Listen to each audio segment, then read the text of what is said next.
이 가이사라는 지역에 주둔하고 있는 이 백부장인 고넬료, 하나님 앞에 온전한 신실한 사람으로서 그 높은 직분에서 자기의 일을 충실히 행하고 있을 때 하나님께서는 이 고넬료를 들어서 사용하기를 원하셨습니다.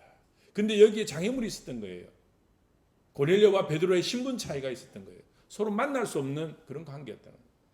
거기에다 베드로의 마음속에 있는 그런 고정관념이었어요. 하나님은 우리 민족을 위해서만 오셨다는 것. 예수님은 우리 유대인을 위해서만, 이 예루살렘 공동체를 위해서만 십자가를 지셨다는 그 고정관념을 가지고 있었습니다. 이 두 장애물은 둘을 하나로 만들 수가 없었고 둘을 만남으로 이끌 수가 없었습니다. 첫 번째 세계가 무너집니다. 고넬료의 세계가 무너지는 거예요. 백부장으로서 가지고 있었던 모든 특권, 로마의 그 귀족으로서 가지고 있던 모든 자기의 권력, 이 권력의 세계가 무너지는 거예요. 하나님 말씀 앞에서. 힘도 있고 권력도 있고 다 가지고 있었지만은 하나님의 환상을 통해서 그는 순종하고서 그 모든 것을 포기하고 비천한 베드로를 초청합니다. 사람을 보내서 초대를 하는 거예요. 명령으로 부르는 것이 아니라 초대를 하는 겁니다. 초대를. 그의 이야기를 듣기 위해서. 이 고넬료는 예수 그리스도의 이야기는 모르는 거예요. 하나님을 경외하지만 예수 그리스도 사건이 자기에게 어떤 의미가 있는지 전혀 모르고 있는 거예요. 그래서 하나님께서 그에게 알려주시기 위해서 베드로를 초청하라고 말씀하십니다. 신분적으로도 종교적으로도 둘은 함께할 수 없었지만은 하나님께서는 고넬료의 세계를 먼저 무너뜨리십니다. 그래서 그가 그 하나님 말씀을 바꾸어서 이르되 유대인으로서 이방인과 교제하며 가까이 하는 것을 위법인 줄 안다고 말했던 그 베드로, 서로 만나는 것 자체가 위법이라는 그 상황에서도 사람을 보내서 베드로를 초청하는 말씀이 오늘 말씀에 있습니다. 베드로는 유대를 떠나서 사방을 다니면서 병자들을 고치며 복음을 전하는 일을 하고 있었는데 마침 이 고넬료의 그 영향력 아래 가까이 다가왔던 것입니다. 이것이 기회였고 그는 이 기회를 놓치지 않고서 베드로를 초대합니다. 두 번째 시점으로 우리가 넘어가는 말씀에서는 베드로의 시점입니다. 같은 시간대에 하나님께서 베드로에게도 환상을 주셨습니다. 그 환상은 베드로 마음속에 있는 고정관념과 그 신념을 한순간에 무너뜨리는 그러한 환상이었습니다. 함께 이 말씀을 읽어보겠습니다. 이르되 유대인으로서 함께 읽어보겠습니다. 이방인과 교제하며 가까이 하는 것이 미법인 줄을 너희도 알거니와 하나님께서 내게 지시하사 아무도 속되다 하거나 깨끗하지 않다 하지 말라 하시기로 부름을 사양하지 아니하고 왔노라. 묻노니 무슨 일로 나를 불렀느냐. 베드로가 이 고넬료의 초청에 응하고서 그가 보낸 그 사자들을 데리고서 고넬료를 만났을 때 그가 했던 고백입니다. 베드로의 시점에서는 사실 이 사건이 있기 전에 오늘 우리가 읽었던 말씀의 기적을 체험했습니다. 11절을 보니까 하늘이 열리고 그 하늘에서 그릇이 나에게 내려왔다 그럽니다. 보자기 같은 그릇이 내려왔는데 거기에는 네 발 달린 짐승과 기는 것과 나는 것이 있었다고 그럽니다. 정한 것과 부정한 것들이 섞여 있는 그 환상을 하나님께서 보여주셨습니다. 율법을 따라서 깨끗한 음식만을 먹을 수밖에 없었던 이 베드로가 나머지는 다 부정한 것이라고 생각했던 그것에 대해서 하나님께서 말씀하십니다. 하나님께서 이미 정하게 하셨다는 거예요. 하나님께서 깨끗게 하신 것을 네가 부정하다고 말할 수 없다는 것을 보여주신 겁니다. 이것은 마치 유대인과 이방인에 대한 그의 생각을 깨뜨리는 하나님의 환상이었습니다. 나중에 베드로는 그렇게 설교 중에 고백합니다. 사람을 하나님께서는 메모로 취하시지 않는다는 것. 나는 유대인이고 당신들은 이방인이지만 하나님께서는 그 한계와 그 경계까지 넘어서 복음의 기쁜 소식을 전하기를 원하신다는 것. 그 환상을 보고서 베드로는 변화됩니다. 하나님께서 깨끗게 하신 것을 네가 속되다 하지 말라 하더라라는 15절 말씀. 우리가 살아가면서 어떤 누군가에 대한 편견을 가지고 있고 내 마음과 같지 않고 내 생각과 다른 것에 대해서 우리가 받아들이지 못할 때, 어느 누군가를 용서하지 못할 때 하나님께서 이런 말씀하신다는 거예요. 하나님께서 깨끗다고 하는데 너의 생각으로, 너의 편견으로 어떤 누군가를 판단하고 비판하지 말라는 겁니다. 베드로는 이 말씀에 순종한 겁니다. 베드로에게 이 말씀을 순종하는 것이 얼마나 힘든 일인지를 우리는 그 상황을 살펴보면은, 그때 시대 상황을 본다면은 충분히 이해할 수가 있습니다. 베드로는 히브리인으로 태어나서 히브리인으로만 살았습니다. 그의 생각은 율법 안에 갇혀 있었습니다. 그리고 하나님께서 히브리인만 선택했다고 믿었고 자신들이 선민이었고 이 모든 구약의 사건들은 자기 민족에게만 국한된 사건이라고 그래 철두철미하게 믿었습니다. 그것이 그의 신앙처럼 자리했습니다. 그러다 보니까 그가 고넬료를 만날 수 있는 용기를 갖지 못했었는데 환상을 통해서 하나님, 이방인은 우리에게 속하지 않았습니다. 하나님, 이것은 부정한 것임이라고 자기가 말했지만 하나님께서 그의 마음속에 있는 선과 악을 구분하고 정한 것과 부정한 것을 구분하는 그것에 대해서 책망하시며 하나님께서 모든 것을 정하게 하셨다고 말씀을 하십니다. 유대인뿐만 아니라 히브리 민족뿐만 아니라 이방인까지도 하나님께서는 그 은혜를 베푸시고 계시고 베푸시기 원하신다는 것을 베드로에게 보여주신 것입니다. 베드로의 시점에서의 이 자기 마음속에 있었던 교만과 선민의식은 그 환상을 통해서 무너지게 되죠. 나중에 베드로가 고넬료를 변화시키고 그리스도인으로 이끄는데 나중에 이것이 또 문제가 됩니다. 11장에 이어지는 예루살렘 공동체가 받아들이지 않는 거예요. 이방인들은 들어와서는 안 된다는 거예요. 그 공동체에. 그 신앙, 우리 교회로 친다면 교회 안에 그 이방인들은 들어올 수 없다고 몇몇 예루살렘 공동체가 반대를 하는 일이 생겨납니다.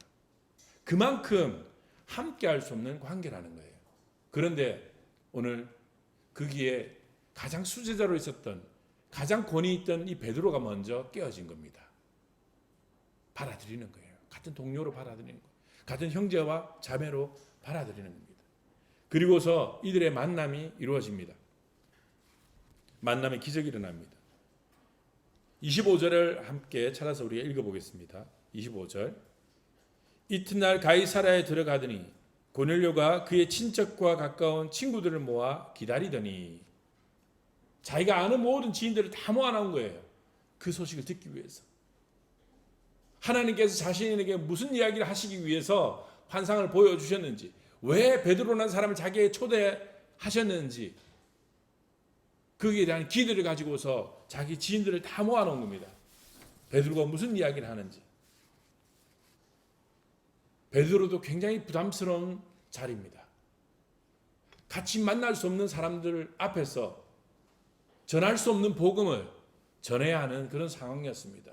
그리고 신분적으로도 감히 자기가 권면할 수 없는 위치의 사람이었습니다. 백부장이었고 상대는, 그리고 로마의 그 권위와 로마의 보호를 받는 그런 사람들이었습니다.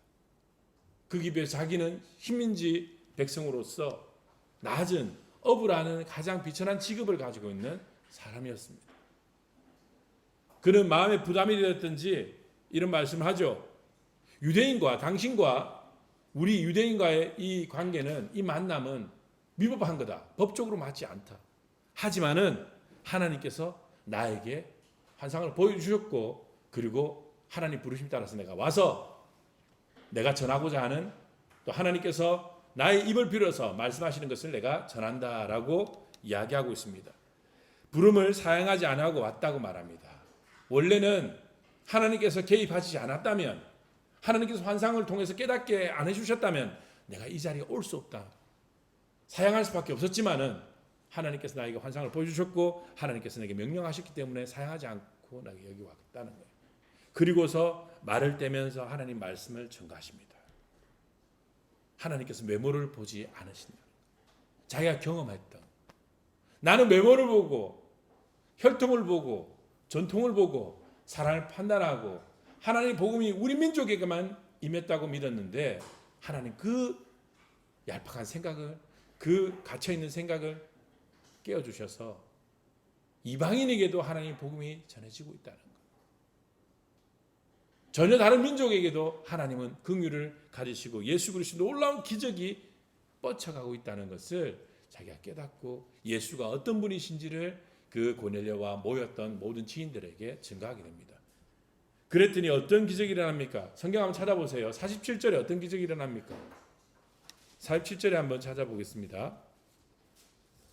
44절 먼저 읽어보겠습니다. 44절 다 같이 한 목소리를 읽겠습니다. 시작. 베드로가 이 말을 할 때에 성령이 말씀을 듣는 모든 사람에게 내려오시니, 성령이 이방인에게 임하는 사건이 일어난 겁니다. 여러분, 성령이 오순절날 그 마가의 다락방에 모여있던 유대인들 기도하는 사람에게 막 불같이 임하는 것 말씀 기억하시죠? 오늘 성령은 이방인에게 임한 겁니다. 굉장히 의미 있는 사건이에요. 예수님께서 말씀하신 대로 예루살렘과 온 유대와 사마리아 땅끝까지 이런 놀라운 성령의 역사가 나타난 겁니다. 예수님께서 말씀하신 대로 이루어지고 있는 그러한 놀라운 역사의 현장입니다. 47절을 보니까 이에 베드로가 이르되 이 사람들이 우리와 함께 성령을 받았으니 누가 능히 물로 세례를 베풀 것을 그 말이요. 우리가 가지고 있는 전통도 이것을 막고 우리의 가지고 있는 사고도 우리의 편견도 이 사건을 막지만은 성령님께서 이 일을 하시는데 이방인에게까지 복음이 전해 성령이 임하는 것을 우리에게 보여주시는데 우리가 어떻게 세례를 막을 수 있는가? 하나님이 하시는 일을 하나님께 이끄시는 그 기적을 우리 개인이 막을 수 없다는 그러한 이야기를 하십니다. 이 베드로의 고백 이후에 놀라운 이방의 복음이 선포되어지는 기적이 펼쳐집니다. 여러분, 고려를 통해서 그리고 거기에 모였던 그 성령을 받았던 지인들을 통해서 로마에 기독교의 복음이 전해집니다. 그 전해지는 이야기는 누가는 다 기록하지 못했습니다. 하지만 우리가 생각할 수 있는 것이 바로 이 고넬료와 그에게 성령 받았던 사람이 가만히 있지는 않았을 거라는 겁니다. 그들이 로마인들에게 이방인들에게 복음을 전하는 중요한 역할을 감당하게 됩니다. 그래서 사도행전의 2편이 여기서부터 적혀지는 겁니다. 이제 복음이 예루살렘에 머물지 않고 로마의 전역에 퍼지는 그런 기적이 일어나는, 이 기적의 중심에는 고넬료와 베드로의 만남이 있었다는 겁니다. 그리고 그 만남이 있기 전에는 고넬료의 그 세계가 무너지고 베드로의 그 갇혀있던 세계가 무너지는 그러한 자기의 희생과 결단이 있었다는 것이 가장 중요한 사건입니다. 복음에 한계를 두지 않고 정말 죄인이라고 여겨지는 자에게도 하나님께서 기회를 주신다는 것을 이 성경 말씀을 통해서 우리는 볼 수 있습니다. 한 죄인이 회심하고 돌아왔을 때 우리의 평론과 우리의 생각들을, 우리의 철학들을 내려놓고서 하나님의 관점에서 그 형제와 자매를 바라볼 수 있는 눈을 우리가 가져야 된다는 것. 그리고 우리가 생각하고 우리가 스스로 한계를 짓고 있는 이런 모든 인간관계의 그 편견에서 하나님께서 우리에게 기회를 주실 때 그 편견을 무너뜨릴 수 있는 용기를 우리가 가져야 된다는 것. 우리가 가지고 있는 생각을 무너뜨리고 우리가 가지고 있는 편견을 무너뜨릴 때 만남을 통해서 하나님은 또 다른 역사를 써가시고 또 다른 기적을 우리에게 보여주신다는 것을 우리가 함께 살펴봤습니다. 우리 스스로만 거룩하다고 생각하고 하나님께서 우리만 사랑하시고 믿는 자만 하나님께서 돌아보신다는 그런 짧은 생각, 그 짧은 생각이 기독교를 편협하게 만드는 잘못된 생각입니다. 하나님은 믿는 사람이든 믿지 않는 사람 동일하게 사랑하십니다. 단 그 사랑을 깨닫는 사람은 우리들이고 그 사랑을 받고 있다는 사실조차도 모르고 살아가는 사람들이 세상에 있는 사람들입니다. 아무런 편견 없이 그들을 바라보고 그들에게서 가능성을 두고서 오늘 베드로처럼 고넬료처럼 우리 안에 있는 그 장벽을, 관계의 장벽을 무너뜨리는 저와 여러분이 되길 바랍니다. 하나님께서 우리에게 함께 하시고 하나님께서 우리와 동행하신다면 하나님의 뜻에 따라서 우리 안에 스스로 쌓아가는 성들을 무너뜨리시는 여러분 되시기 바랍니다. 우리의 생각으로 우리는 성을 쌓고요. 우리의 교만으로 성을 쌓고 저와 나는 다르다고 직분으로서 다르고 관계로서 다르다고 스스로 선을 끄면서 자기를 확인하고 자기의 세계를 굳혀가는 많은 사람들. 그러나 이러한 시대의 흐름 속에서 오늘 성경 말씀은 많은 것을 우리에게 말해주고 있습니다. 아무런 편견 없이 하나님은 모든 사람을 사랑하신다는 것. 그 편견을 가지고서 복음을 한계에 짓지 말아라는 것. 누군가를 만날 때 나의 고집과 나의 편견만 가지고 나의 교만을 가지고 그 사람에게 만나고 그 사람에게 다가가지 말라는 것. 그 교만이 무너질 때 만남은 이루어지는 것이고 나의 세계가 무너질 때 다른 세계가 나에게 올 수 있는 것입니다. 그 두 세계가 만날 때 놀라운 만남의 기적이 일어나는 것입니다. 또 다른 하나님의 놀라운 역사를 써갈 수 있는 것이고 그리고 또 우리는 만남을 통해서 하나님께서 우리에게 허락하신 이 삶 속에서 풍성한 은혜를 누리면서 살아갈 수 있는 것입니다.